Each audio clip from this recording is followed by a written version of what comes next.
धनत्रयोदशी म्हणजेच ज्याला आपण धनतेरसही म्हणतो, हा दिवाळीतील दुसरा दिवस म्हणजे दिवाळी पर्वातील दुसरा दिवस.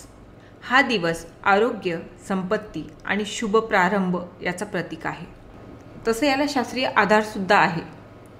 तर चला, धनत्रयोदशी म्हणजे काय आणि धनत्रयोदशी का केली जाते याविषयीची आपण सविस्तर माहिती आज जाणून घेणार आहोत. नमस्कार, मी सौ पूनम पाटील, प्राणा हिलिंग अँड ऑकल्ट सायन्समध्ये तुम्हाला सगळ्यांचं मनापासून स्वागत करते.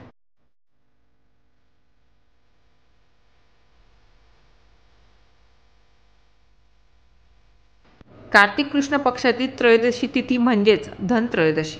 हा दिवस यमदीप दानाचा आणि धन्वंतरी पूजा या दोन्ही कारणांसाठी अत्यंत पवित्र मानला जातो. आरोग्याचे देवता भगवान धन्वंतरी, भगवान विष्णूंचा अवतार मानले गेलेले धन्वंतरी हे आयुर्वेदाचे प्रवर्तक आहेत. समुद्र मंथनातून अमृत कलश घेऊन ते प्रगट झाले असे स्कंदपुराणात आणि पद्मपुराणात यामध्ये या दोघी पुराणांमध्ये त्याचं वर्णन आहे. म्हणून हा दिवस आयुर्वेद दिन म्हणूनही साजरा केला जातो. जे आजकाल डॉक्टर डे चालतं, तर खऱ्या अर्थाने हा आपल्याकडचा डॉक्टर डे आहे. कारण आपल्याकडे डॉक्टर नव्हते, आपल्याकडे आयुर्वेदाचार्य होते. संपत्तीचं प्रतीक म्हणजेच धनाची पूजाही या दिवशी केली जाते. या दिवशी सोने, चांदी, धान्य, नवीन वस्तू, विशेषतः धातूच्या वस्तू खरेदी करणे हे शुभ मानले जाते.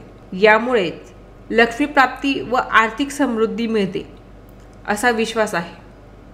असं नाही की सगळ्यांनीच सोने चांदीच फक्त विकत घ्यायचे आहे किंवा खूप मोठमोठाले भांडेच विकत घ्यायचे आहेत. तुम्ही छोटंसं काहीतरी पूजेसाठीही काहीतरी घेऊ शकतात.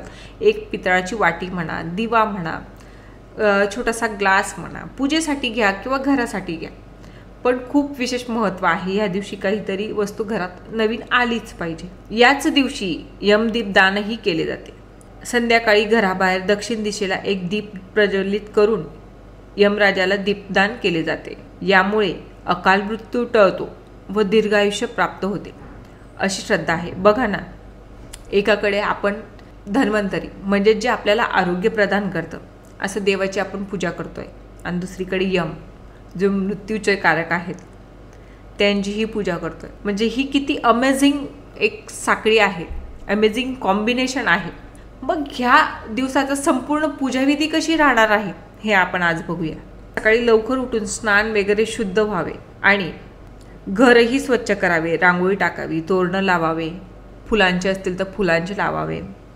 नाहीतर मग आजकाल तर भरपूर ऑनलाईन म्हणा कुठेतरी भरपूर असे रेडीमेड तोरणं मिळत असतात. पूजास्थळी भगवान धन्वंतरी यांची मूर्ती किंवा एखादा फोटो वगैरे लावावा. त्या फोटोला किंवा मूर्तीला भरपूर जण जे मेडिकल क्षेत्रात आहेत त्यांच्याकडे धन्वंतरी देवाची मूर्तीही आहे. त्यांनी गंध, फुले, धूप, दीप, नैवेद्य अर्पण करावे. धन्वंतरी स्तोत्र किंवा धन्वंतरी गायत्री मंत्र म्हणावा. ओम धन्वंतरे विद्महे सुधाहस्ताय धीमहि तन्नो धन्वंतरी प्रचोदयात हा गायत्री मंत्र म्हणावा. आरोग्य संपन्नता व दीर्घायुष्याची प्रार्थना करावी. संध्याकाळी सूर्यास्तानंतर दक्षिण दिशेला दीप लावावा. घरातील प्रत्येक सदस्याचा एक दीपक ठेवावा. आजकाल भरपूर रील्समध्ये हे बघायला मिळतं की फक्त एकच दिवा ठेवतात. तसं नाही. कुठलीही पूजा शॉर्टकट करू नका. घरामध्ये जेवढे व्यक्ती आहेत तितक्या जणांचा दिवा तयार करून तो दक्षिण दिशेकडे तोंड करून ठेवावा. आणि दिवा ठेवत असताना किंवा दिवा लावत असताना ओम यमाय नमा हा मंत्र म्हणून दिव्याचा नमस्कार करावा व यमदेवतेचाही नमस्कार करावा. हा दीपक सहसा करून रात्रभर विझू देऊ नये याची काळजी घ्यावी.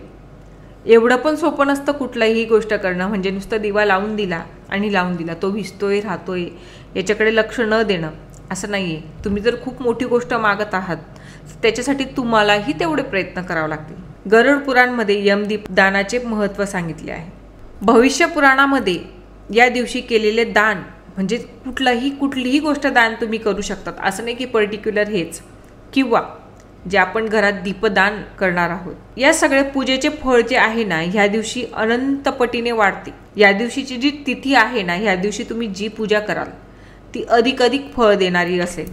तर त्याच्यामुळे छान पद्धतीने पूजा करा। धनत्रयोदशी हा आरोग्य, आयुष्य आणि संपत्तीचा संगम असलेला दिवस आहे। या दिवशी धन्वंतरी पूजनाने आरोग्य लाभ आणि यमदीपदानाने दीर्घायुष्य प्राप्त होते, जसं मी अगोदरही सांगितलं। दिवाळीच्या या दुसऱ्या दिवसाचा तुमचा संपूर्ण पूजा, संपूर्ण विधी खूप चांगल्या पद्धतीने हो, हीच माझी देवाचरणी प्रार्थना।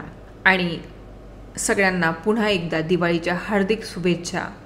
आणि हो, व्हिडिओ आवडला असेल तर आपल्या चॅनलला लाईक, शेअर, सबस्क्राईब करायला विसरू नका। इथपर्यंत व्हिडिओ बघितल्याबद्दल सगळ्यांचे खूप खूप धन्यवाद।